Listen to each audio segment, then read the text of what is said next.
hit my phone.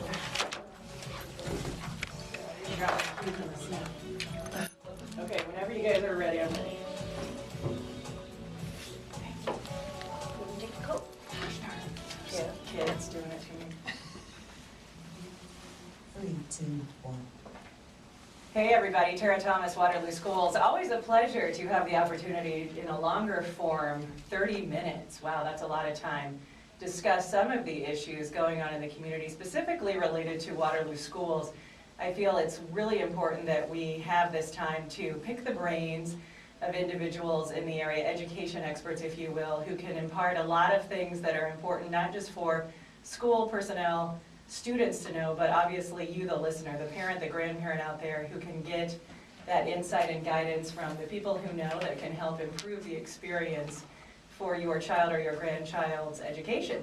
So thanks for tuning in. We have quite a lineup here today. Don't go anywhere because the second part of our half hour we're going to talk to Carver's new principal. I guess I say that new because the school in itself is new in the way that it's programmed and its title. The former Logan, we have Mr. Brad Schweppe joining us. We also have 3 individuals that I think you're going to find very interesting to hear from, who can really speak to the importance of early education, that pre-K period in a young child's life when so much is being formed in terms of hopefully a foundation that's going to impact their outcome. So I'm going to let our first individual here, our first guest, introduce herself so I don't mispronounce your name. Beth, say your name in the microphone for us. Tell us your title. Hello, I'm Beth Van Meeteren from the University of Northern Iowa. And tell us how you got involved in education. What's your role at UNI? Well, for 24 years I was a first grade teacher myself, and in the last, since 2007, I've been teaching early literacy courses for the University of Northern Iowa, and within that time I earned a degree in curriculum instruction with an emphasis on STEM, particularly in engineering with young children. Okay, and if you could pass the mic to your left. Tell us your name and why you're here today. What brought you to being labeled an education expert?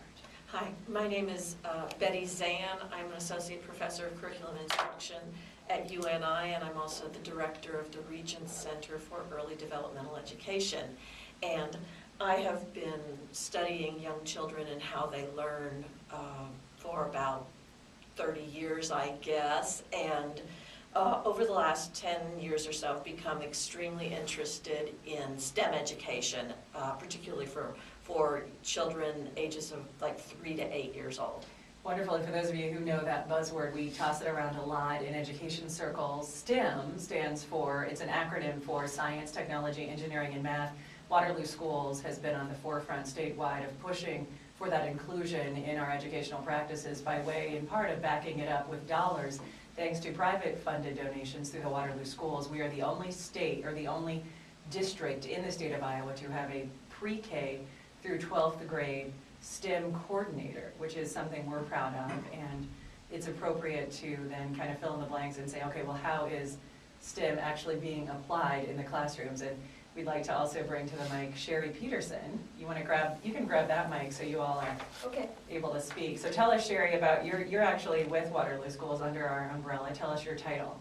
I'm the lead teacher for preschool instruction.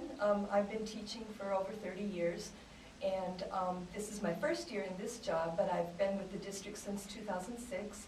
I was a teacher at McKinstry and Highland before I became the lead teacher at Elk Run, and this year I'm in a new position where I support all of our district preschool programs and also the 10 classrooms out in the community that receive some dollars from our voluntary preschool grant. So we have about 10 classrooms. We serve about 800 children, so I see a lot of young children every day. And part of my job is to see that there are STEM activities in our preschool classrooms. And I became very interested in STEM when I was a teacher at Freeburg Early Childhood Center, and that's how Betsy and Beth and I became, I guess, colleagues. And Beth and I were friends before that. She was my daughter's first grade teacher.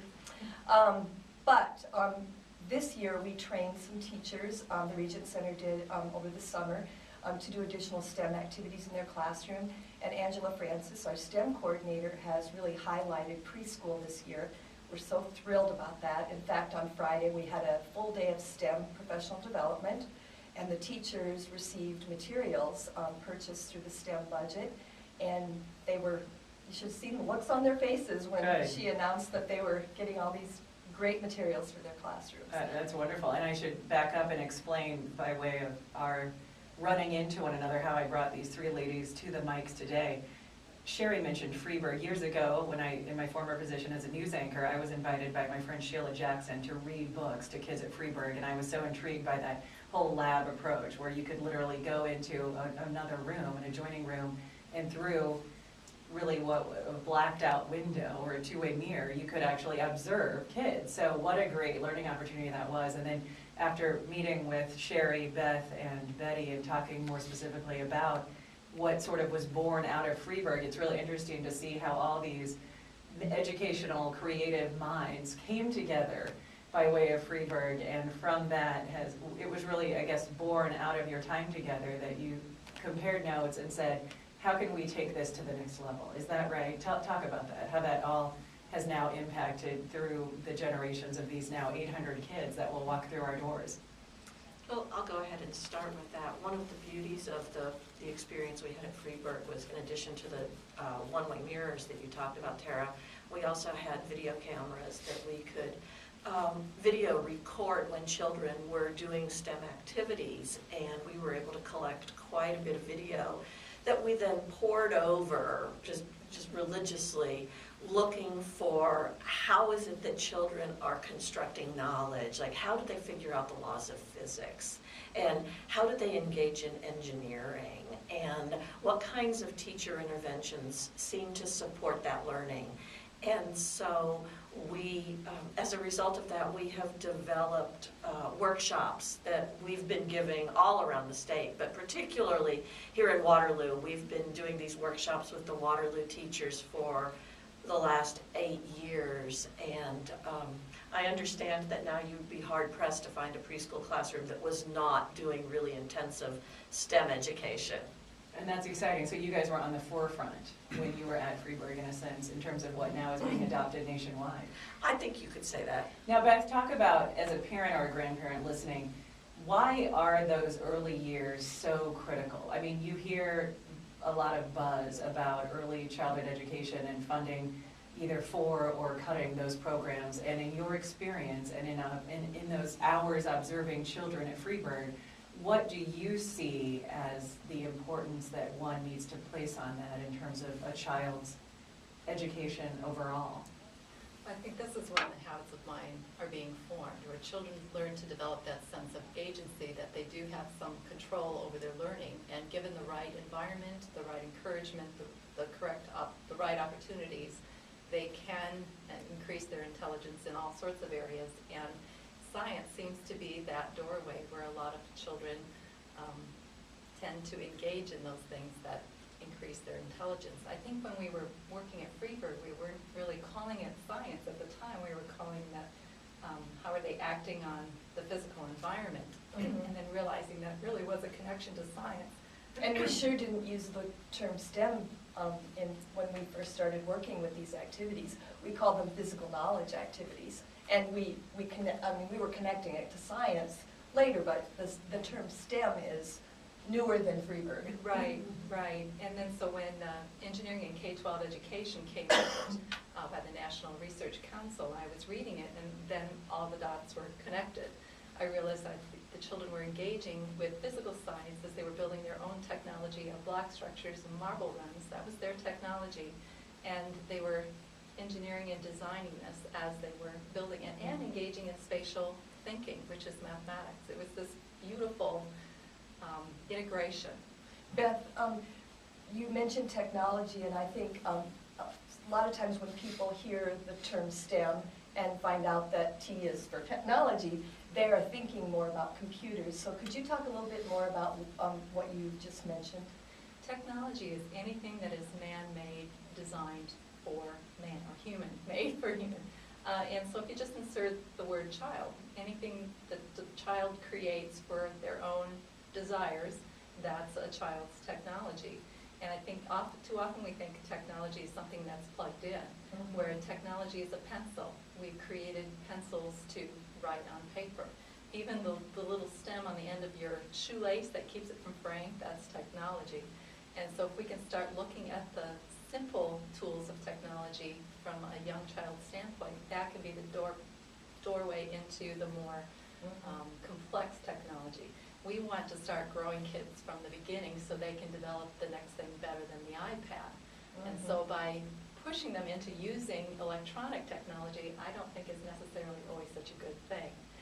I think that sometimes low tech for high conceptual understanding for young children is better than high tech for low conceptual understanding. If you're just joining us, this is Tara Thomas with Waterloo Schools, and we're hearing from 3 local education experts, if you will, folks that are on the front line of preschool and early childhood education, and through UNI and Waterloo Schools being innovative, and now we know incorporating STEM into the classroom as young as pre-K, and it's something that is, it used to be maybe a pipe dream, but now we're hearing from Sherry that the money is being, or the mission, so to speak, is being backed up with grants and dollars and actual hands-on activities that are being put into the hands of the teachers, which I love to hear. What would you say then to a parent who might be skeptical about enrolling his or her child or grandchild into early education programming through Waterloo Schools? Why is that an opportunity they need to pursue? Well, for one thing, when we look at what's going on in our K-5 programs, we see that students need to enter the kindergarten classroom with already the school behaviors. They need to know what school is all about because they hit the ground running. I spent 3 hours in a kindergarten classroom on Monday, and I was absolutely amazed at the high expectations for these children. And you're talking about a classroom with 22 students and 1 teacher. This was an amazing teacher, by the way, in one of our schools. And of course, it's not August or September, where we're looking at February now, but still, the expectations for these children to work independently while the teacher is working with a small group of students is amazing. And so that's one of the things that we want to have happen in preschool. We want students to learn those school behaviors, and of course, we want to have some academic results as well. And that's one of the reasons that we are putting some money out in the community where there are licensed teachers and overseeing some of the curriculum so that we know that students are in a high quality early childhood program so that they will be ready for kindergarten. We want it to be developmentally appropriate. Betty, do you want to comment on that? Do you see us heading in the right direction? Well, one of the things I wanted to talk about, because Sherry spurred this in me, is that the school behaviors that she's talking about, there's been a great deal of research over the last 10 years about something called executive function. These are sometimes referred to as the soft skills that are so critical for children to learn. They include things like working memory, impulse control, perseverance, cognitive flexibility, initiative. All these are skills that children need to have regardless of what domain they are learning. So they're not limited to science or STEM, but in literacy. So the same perseverance that a child might show in at age 4 in trying to build a stable block structure, the child can then take that attitude and use it when trying to decode a word in kindergarten. So this is so important, not just for the content knowledge, but also for these attitudes and these soft skills that need to develop in the early years. Well, I just hate to say that we are out of time for this portion of our broadcast. We still have a couple of folks here that you're going to want to hear from Carver to speak with us today, but I could speak to these 3 ladies for longer periods to sort of flesh out all these great ideas you have, and I just think it's wonderful that you're so passionate about education and that you have imparted this wisdom to the teachers and to the families that will hopefully then enable our students to reach that next level in early childhood education and to continue to achieve and surpass the kindergarten of our parents and grandparents in terms of not just, like you said, Sherry, the higher expectations, but hopefully realizing that all of those unlimited opportunities are out there for any child, regardless of his or her economic or experience up to that point. So thanks so much for stopping by, Beth, Betty, and Sherry. and we'll be right back after this. Sorry, guys, that we couldn't talk more. We only have a half hour, and so I usually try to. Wow, that were fast. 15 and 15. Man, thanks for being on time, unlike the host. I was sidetracked, as I always get sidetracked, because my job is it's constantly flying by the seat of your pants. So that's not a bad Well, thing. it's a good If thing you you're good have at like a fixed, like, radio time, then it's like, oh, crap, I do have to be there by 10:30. So Thank you spell for your sitting first through us. name. Thanks, Tara. Okay, and then last name. Where your child is comfortable doing Okay, homework. well, that was easy. I was Just thinking of specific some, times. everybody's names anymore are not spelled traditionally, so, Make sure that. So I always ask people, So your child can how. yeah, let's get you on another mic. And tell me what your title is. Working together, parents. How long have you been at Carver, Brett? A successful student. 6 years. every Oh, I said student new, in life. I've been there for, I was thinking you were. Message from the Iowa State Education And how long has it Association. been Carver? 5 years. And we're back. This is Tara Thomas, Waterloo Schools. Those of you in the community who've been here around a long time know that I sort of misspoke earlier in the half hour when I said that Carver was a new entity in terms of its title and that the principal was new. It turns out, talking to Brad Schweppe, who's joining us right now, he's the principal at Carver. Carver has been Carver for 5 years now. He's been at the helm in the building for 6. So that shows you how time flies, Brad, because when I was at KWWL, I remember when it went from Logan to Carver, and yet it seems like maybe 1 or 2 years, and it's been now 5 years. So what is different about the Carver today compared to the Logan of years before? Well, good morning. There are so many differences. It's hard to pick one, but I know the last section was focused primarily on STEM education, so I think we can start there.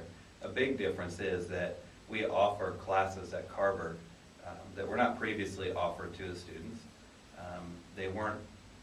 They're not currently offered at some of our other middle schools, and we have some opportunities that are now available to our kids that we're very excited about that are all STEM-based. That's awesome. And before we go any further, I need to bring another woman here to the table. Sorry, Brad, you're outnumbered here. Lucy Evans, Mrs. Evans, and it's Mrs., right? Yes. Mrs. Evans is an assistant principal at Carver, and she's kind enough to join us for this last part of the half hour as well. And how long have you been at Carver? I have been at Carver 4 years now. This is And- my 4th year. Okay, and always in administration, were you? Yes. Okay, and prior to administration at Carver, what was your background in education? Well, I was at Lincoln for 2 years as a principal. I was at McKinstry for 3 years, and I grew up here. My whole educational background is here in Waterloo. Okay, so what about you, Lucy? What do you see as new and exciting in your building? Our building is exciting every day. I think it's exciting because I also went to Logan when I was in middle school, and the facility is beautiful. It's laid out, and it's just the greatest place to be, and kids are excited about coming because it's just a great place, and the way that it's structured, you know, with exploratory at one end, great band program. And the great part about it is because I serve also in the Black Hawk Council Extension Office, so the greenhouse, the Dick Young Greenhouse, is connected to Carver, so, you know, just that combination of STEM, as Brad said, and Carver itself is just a great experience.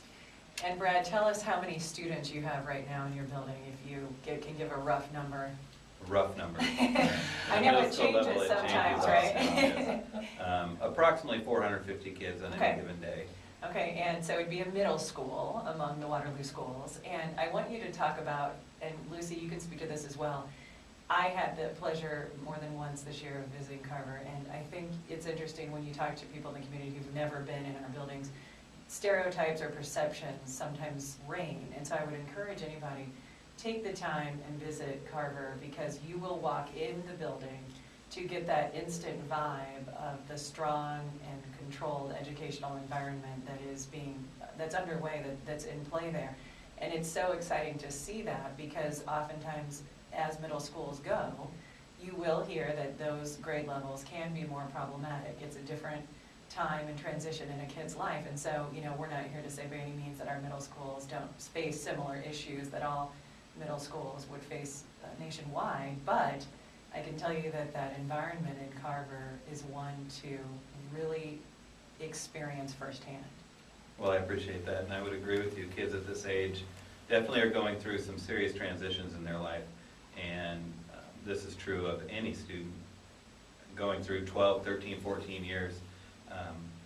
Carver, I think, is not an exception to that we have some of the similar problems that middle school students experience all over the United States, and we deal with those. But we do invite people to come and tour our building, and we're very proud of the atmosphere that we have established there, and our students are wonderful. So come and visit us sometimes, and you'll see how great the atmosphere is there, and the students would be glad to welcome you in. Absolutely. And Lucy, how does that happen? How is the culture of Carver such that there is just, not just a welcoming environment, but one where a student can come in there and really feel that they can maximize their educational experience?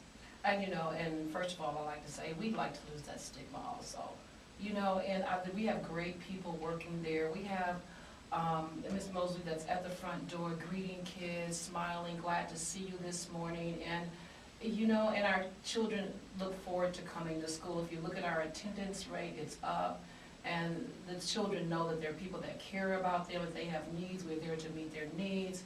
We have people in the community that actually serves at Carver to meet our kids, and they come in and you can see the excitements when they're in the robotics class and, just learning new things, and they're there because they want to be there. Middle school is a time where we know that a lot of parent involvement can drop off. When kids are in elementary, you do more of the wipe the nose, put the backpack on them, walk them out the door. Now, at middle school, they're kind of gaining that independence, that attitude that those middle schoolers go through often. What is it that you guys would say to speak to the parents and grandparents? Why is this a critical time for them to still be involved? And I know, like you said, Carver's offering that opportunity for community connection. They need you. The students, even with my children, I thought in middle school maybe they wanted to be more independent, but I realized the more I came and visited the middle school when they were there, they really needed me there because they're going through a transition in life, trying to figure out who they are. They're emotionally on highs and lows, and they have a lot of peer pressure because they want to be like their friends. They still need their parents, but I still want to thank parents that come. Our musical nights, 200 and 300 people there. I know Monday night that's coming as our Black History program, so I know that a lot of parents are there. But even through when we're not having something special for parents, it would be great to see our parents come and supporting their students. Children. And we have great parent support. Every time we have a program, we completely fill our commons area. Typically it's standing room only, and we get as many chairs as we can together to accommodate people, but we're so happy that that's the fact at Carver now. Well, one highlight that stands out to me is earlier in the year when the students at Carver had intervened and saved the life of a woman in the community involved in a dog attack, and it was so cool when that celebration, that honor ceremony was held at Carver. It was a packed house, and the fact that that story made national headlines is really reflective of how these students are adopting a character that they can take back into the community and make a positive impact. How important is it to you, Brad, that your students are kids of character who become leaders ultimately if they choose to stay in the Cedar Valley? I mean, we want them to be productive members of the community. Absolutely. It's extremely important that character education is a big part of what we do. This is the age when students develop those habits, develop those skills to learn how to resolve conflict in a reasonable way, to learn how to care about each other, and we want to accent that as much as we can and help them along with that deeper understanding of character education. Lucy, how do you deal with the inevitable these days that kids are going through, the social media, now it's not that a dispute maybe ends when the kids go home because they might be engaging in mean-spirited comments on social media and the internet, and how do you guys wrap your arms around that? Because, it takes a partnership with the families to support the process because the school officials simply cannot do it all, and you guys can't solve some of the issues going on, at home and on the weekends, but I know that you guys care and that you want to set up that support network. So talk a little bit about how that takes shape. And I believe, first of all, it's a society problem. And our children are so young that they think they can deal with a lot of things that they really can't deal with it. And we do have a lot of problems with students on Facebook, things going on Facebook, they bring it into the school community. And we have counselors that try to do a lot of problem solving, and we try to do a lot of problem solving. And as far as parental involvement is concerned, I really was sitting here thinking about it. I think all those parents that we call you and you're receptive and you're willing to work out the issues, that makes a lot of difference when the students see their parents coming in trying to stop some of the things that are going on.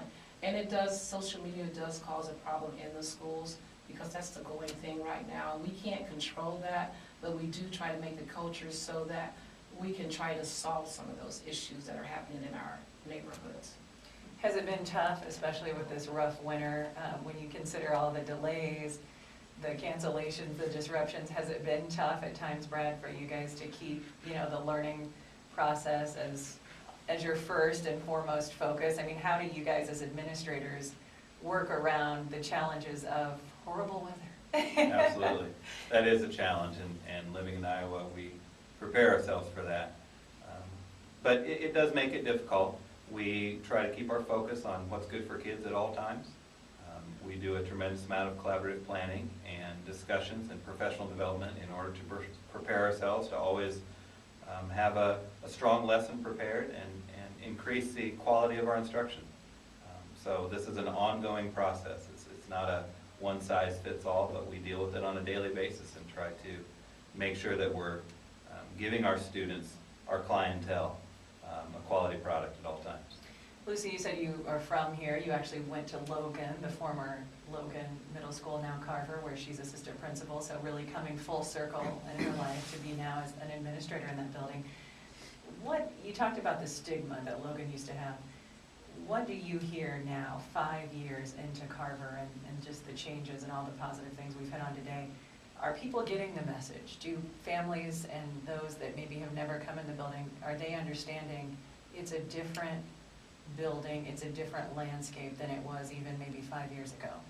I really believe that because even when I'm out in the community, people are more saying, no, Carver's not like that, that's not what's really happening. You can't focus on one isolated incident that happens every now and then, as we said before, at any school. And I believe we're coming full circle to realize that, we don't have to be negative, but our responsibility is to get in and create a positive environment for our students, because when they go out and they hear people talking negative, sometimes they carry that. But now things are turning around when they, like I said before, they want to be there, they're engaged in things that they like, and even the kids are talking positive. No, my school is not like that. Yeah, I should mention had the privilege of seeing Music Man, East High's musical. That was just a great production, and there were some Carver students among the cast and crew who were phenomenal. So when you spoke to your success with your band and your music programs, you can see it already coming to fruition at the high school level, and how cool that those middle school students were included in that high school production. We're running out of time here, but I want to give Brad and Lucy a chance to just hit on what are the good things going on, what are the headlines at Carver, so that when somebody's at church or out grocery shopping, they can have that conversation when somebody might present a negative viewpoint. Absolutely. And time again, we hear how when someone will come out and visit our building and tour the classrooms, and over and over they'll tell us, this was not what I expected. And it's so nice to hear that, not that they had low expectations, but that now they see what we're really doing at the school. So we encourage more people to come out and visit whenever they're able to. We want people to see what we're really all about. We have so many positive things going on. You mentioned some of the extracurricular activities in the music program, the STEM education we've already talked about, and we have after-school tutoring and after-school extension classes also for students, like robotics club and some exciting opportunities like that. And we'll continue to try to grow those courses that we're able to offer during and after school. Yeah, do you want to speak to that? I think I'm getting the wrap sign here, but we'll give Lucy 10 seconds here to just say, in one sentence, what is it you love about being part of the administration at Carver? Seeing your children every day. I love that. That is perfect. Thanks so much to Brad Schweppe and Lucy Evans, heading up the administration team at Carver. And you have a great day. Thanks for spending time with us. Guys, we're so good. You seem so comfortable. I was surprised just now when you said, yeah, no, you were great. Because the more I think about it, the more the image has changed. Oh, shoot. I didn't even see that. I wanted to support the, I didn't even read that. I'm going to have to see it. I think my next radio show will be in 2. I do have week, so I think I'll have time to mention it the next time. You guys were great, thank you. Hey, I should have told him that we were being videotaped, did you tell him? No. Yeah, they put it on YouTube.